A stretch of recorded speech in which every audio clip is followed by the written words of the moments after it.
The Lord be with you. I'm Deacon Keith Fournier, and our first reading is from the Acts of the Apostles. Saul approved of the killing. That day, a bitter persecution started against the church in Jerusalem, and everyone except the apostles scattered to the country districts of Judaea and Samaria. There were some devout people, however, who buried Stephen and made great mourning for him. Saul then began doing great harm to the church.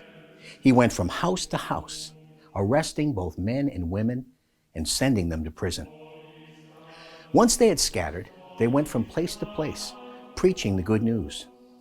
And Philip went to a Samaritan town and proclaimed the Christ to them.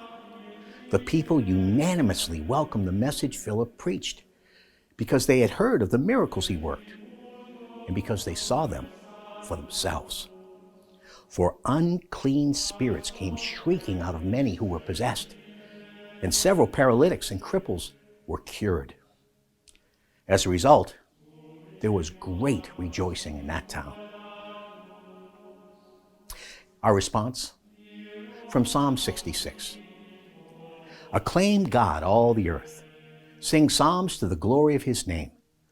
Glorify him with your praises. Say to God, how awesome you are.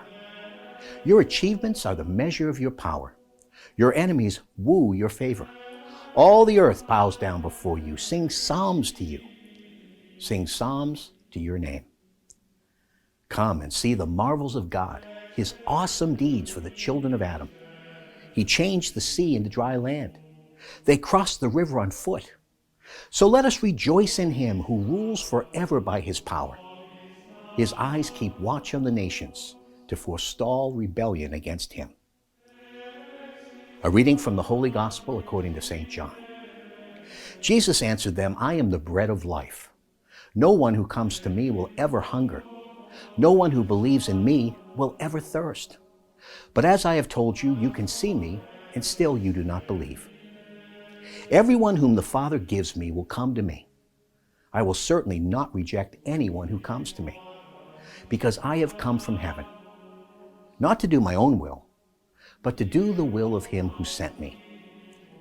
Now the will of him who sent me is that I should lose nothing of all that he has given to me, but that I should raise it up on the last day. It is my Father's will that whoever sees the Son and believes in him should have eternal life, and that I should raise that person up on the last day. The Gospel of the Lord.